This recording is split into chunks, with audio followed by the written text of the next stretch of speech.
The key to a person being in charge of their life is not only to effectively manage disturbances, but to totally eliminate them for good. Sounds too good to be true? Let's see what our guests have to say. I'm not seeing anything like it. It's the only thing I've seen that really works. And the results were amazing, especially with trauma. This wasn't invented by any psychiatrist or psychologist. It was invented by a genius mariner. The guy was a merchant marine ship captain. And he's brilliant. He just pieced together all these things that he'd read over his lifetime and came up with a totally different concept of what the mind was. Can we start by the pair of you just kind of introducing yourselves? So obviously, Jerry, you've been on with me before, but Sherry hasn't. So can we just can you just give a quick background of both of you? So we can. Yeah. You want to start, Sherry? Yeah. Yes, I'll start. Look, a little bit about my background is early in my life, in my early 20s. I had a severe state of depression, experience of severe state of depression, to the point that I couldn't be with my 2 children. And in that experience, I did come to that moment in my own inner world of deciding not to be here. And it was only through an experience that I had that the next morning, from making my decision, that I woke up and I had a severe sore throat, so bad that I couldn't speak, hardly swallow. And so I took myself to the doctors for a sore throat. And it was in that moment that he had said, look, this is what's happening for you. We've got to get this back in balance for you. Within a couple of months, feeling high aesthetic feelings and experiencing back with my children and family, there was a moment in my life as I was watching them play, so only little, that I had this, how am I feeling this, to how did I get to that? How did I get to those such low-level feelings and decision? And so I've spent 35 years of my life looking for that answer. And so that took me on a very big path. And then that, of course, involves self-inquiry, meaning, emotionally, mentally, or cognitively, as I like to say, and, morally, all those elements that come together, how we take things on at certain ages. And, of course, my own self-inquiry. And that's in that passage by letting everything go, to me, was the doorway to what was to come next. My decision was I wanted to know why. And but in that doorway, it opened me to meeting John Avery, which was John Mace's right-hand man, if you like. And it was in that moment that I actually went and had a session with him. And that was it. And I knew in my own personal session, there was a moment that was like very deep inside me, I found it. And this is what I'll be taking forward. And that's how I'm here. I've been doing, so I'm a Mace Energy Method practitioner and trainer, but this is what I take forward in to help answer that question, because that's what people are saying. Why do I keep doing this? How does this keep happening? The very nature they're asking why I'm wanting to come for help is because they know deep down it's not who and what they are, or we wouldn't be looking. So that's a little bit about me. Thank you. And my journey. Great. Yeah. Jerry? Yeah, my name's Jerry Marzinsky, and I've spent virtually my entire career on the front lines of mental health. I started off at Central State Hospital in the state of Georgia, working for psych there. I was there for 7 years. And it's there that I started learning that what I'd been taught in school didn't match reality on the front lines, especially with as far as psychotics or schizophrenics. They were saying it was a chemical brain imbalance that caused schizophrenia, but I never saw them ever give any kind of clinical test, blood work, EKG, nothing, no kind of test whatsoever to determine what was out of balance in these brains of these patients or by how much. Matter of fact, they didn't even know. There's I don't know, 40 some neurotransmitters in the brain. They don't even know what the chemical balance of the brain should be. It turned out to be a giant sham, produced by the drug companies and the psychiatric mafia. So after Central State Hospital, I went back for a PhD, spent a few years there, hated it, absolutely hated it. Came back and I worked in mental health centers. I got a job in the psych department with the Arizona State Prison, and I worked with the criminally insane for 18 years. After I got out of there, I worked as a private contractor with local hospitals, and the last 10 years of my career, I spent working psych crisis in the emergency rooms of the major hospitals all over Tucson. And I was always wondering, what's going wrong with these people? Because psychology was real good at, and psychiatry too, at describing what was wrong with them, but they didn't know what to do about it, and nothing that they were doing was working. The regular kind of therapy that you're taught in college didn't work or didn't work well. And these drugs that the psychiatric mafia is dishing out are toxic. They're poisonous. Virtually everybody who's put on an antipsychotic drug will eventually go off it because they can't stand it. And then they'll go psychotic, and then the whole merry-go-round goes again. So, working for the private psych hospitals, what I saw was these guys would go off their meds, they'd get put back in the hospital, they'd be charged thousands of dollars to their insurance company or to their private funds. They'd be put back on meds, released, and then they'd go off them again, and it would just be a big merry-go-round that just spun round and round and round and round, with each time destroying their brains. These antipsychotic drugs are very toxic. They shrink the patient's brain and they destroy the peripheral nervous system with long-term use. But the psychiatric mafia won't tell them that. They'll put them on Klonopin to mask those symptoms while they continue to poison their brains. So, I was going, what is causing schizophrenia? And they didn't know.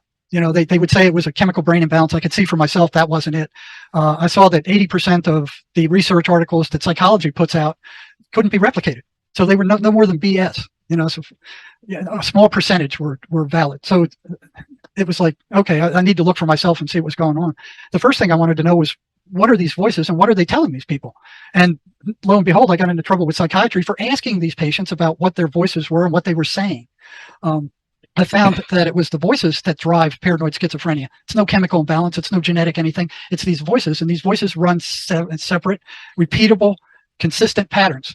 And so the psychiatric mafia is saying, well, they're hallucinations. No, anything that runs consistent, repeatable patterns is not a hallucination. So then I went to, okay, what are these patterns and what happens if I disrupt them? And I found that if you disrupt those patterns, the voices get pissed off. They take it personally, and then they start weakening depending on how disrupted the pattern was. But one thing interesting I found was that these voices have complete access to the memory of these people. So they can go in there and they can pull up all the rotten things that they've ever done, and they can rub them in their faces. And so they can pull up stuff that the patient doesn't even remember. There was enough in the book written by John Mace where I could begin putting this stuff to use, and I could see it working, and I could see it working fast and accurately. But there's some parts they left out that was real frustrating, because I'd hit those and I'd go, well, where do I go here? What do I do there? But there was enough in there to actually see it work. So what's cool about this is that John found that once you can put an emotion or a concept into an image, then it can be gotten rid of. It can be dissolved. You can pull it up, you can form it into an image, and then that trauma can be dissolved. And it no longer has a charge. That negative identity can be dissolved. It no longer has a charge. It's more a memory than a charge. And I'll use anything that works. The whole time that I was on the front lines, I would use anything that I saw worked. I didn't care how ridiculous it was. But when I started using this stuff, I read the book, and it was instantaneous. It was just boom, boom, boom. It was quick. It was accurate. It was fast. And there was no bullcrap about it. You didn't have to. And what's even more amazing is the therapist does not have to know anything about what the problem is. Nothing. All they need to know is what the feeling is, and maybe a little bit about the situation. They don't have to tell about, oh, I was raped, or I was, all this stuff people don't want to talk about. All they have to do is let you know the feeling and the intensity of the feeling and what's going on with these images that they're working with. So it's completely private. It's all going on within the head of the patient himself, which is absolutely amazing. Most therapists can't imagine they're not knowing what the person is talking about. You don't have to know. You don't have to know it. They can keep it completely private as long as they're following the instructions and we're getting the feedback that we need. It can be gotten rid of. And it's working with schizophrenics. Nothing else works with them. So I found it works very well with moderate cases or mild cases of schizophrenia. Works pretty well with moderate cases, and it's very difficult with people who are too far gone. They have to be able to understand what you're saying and follow the directions. And I've worked with schizophrenic patients where the voices would interfere and they'd start mocking the person and slamming them around and doing stuff to them, and this stuff still worked. So it's the only therapy that I know that works with schizophrenics, and there is nothing else other than these toxic meds that the psychiatric mafia is pushing along with big pharma, and those don't work. They temporarily numb the person. They don't get rid of the voices, and they're awful meds. They're just awful. They don't cure anything. They cure nothing, absolutely nothing. It's the inherent power and the simple power of your own being. That is the component that keeps being left out. And yet it's where we begin. Yes, exactly. And it's not to be found in psychiatry or psychology. It's absolutely absent. We can all agree. Even science is proving that now. Everything is energy. Yeah. It's because, and Jerry, I think, said it beautifully. It's what do we do about it? We've got all these principles and pointers, and there are beautiful truths in all of them. But I came to the same spot, but I'm still doing it. What do I do with that? That's where causism and Mace, that's where it comes in. Here we go. Yeah, that's where the rubber meets the road. This is it in action. Yeah, absolutely. This is it in action. energy over mind. You know, for you therapists out there, it'll give you the basic principles that you can put to use yourself and see for yourself how this stuff works. And you don't have to be a brain surgeon to be able to do this. Anybody can do it. You know, but the basic principles can be put to work from the book. And, you know, I was using them before I, you know, even got into it further with Cherie. I'm going, well, I don't need to use anything. I mean, this works. What do I need more for? You know, but yeah, I found out later that was the tip of the iceberg, but it does work. So I suppose what joins us all together, us three, before we even get into this practice, is that we all think that it's absolutely necessary that we talk about the spiritual self of people, because as you said, Jerry, that's just not really in our training, and if it is, it's a kind of cursory just nod to that, and nobody really knows what that even means. And really, that's, in my own little way, I guess that's what I'm trying to do. I'm trying to make my colleagues aware that there's this whole dimension, well, that is our essential being, that they're not taking into account. Well, I hope you have a tough hide. Oh yeah. Well, I do now after working with Cherie. Yeah, that's where do thoughts come from? How does Mace fit, and your new understanding of this, Jerry? How does that fit with your knowledge that you previously came to, that the voices with schizophrenics were negative entities? And not. I still believe that because of the number of experiences I've had with them. Yeah. But I think they build up to it with these negative identities. So the more negative identities there are, the more disturbed and upset and unstable the person becomes, until these identities kind of form a personality of their own and take over. You know, that's what they're after. They want to take over the person, and that's what these identities do too. They drive you, they control you, and a lot of times you don't even know it because they're unconscious, they're buried. But yeah, I still believe the voices that schizophrenics hear are entities. They're different than the person. They are parasitic because every time they show up, the person's energy it's drained. They have no energy. And there's a one-to-one correlation between the voices showing up and the amount of energy that person has. It's just sucked out. I have no idea how they do it, but it's consistent. And none of this stuff psychiatry is looking into. All they're looking into is, oh yeah, we'll just drug everybody. We'll turn you into a zombie so you don't feel anything, and then you walk around like a zombie.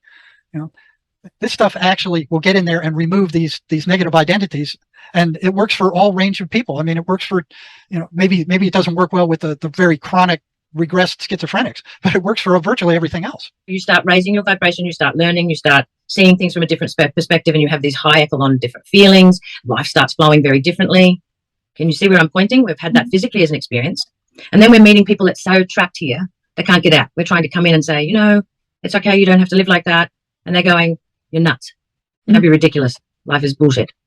If it's one principle, it's exactly the same for what we can't see, you know, entities, Wakido, all this, you know, you can call it the collective unconscious. There's so many pointers, but I want to just point, if I point to a principle, because I'm not negating anything. Yes, there can be negative energy. We can even feel it in a house. Yeah. People that have lived there prior.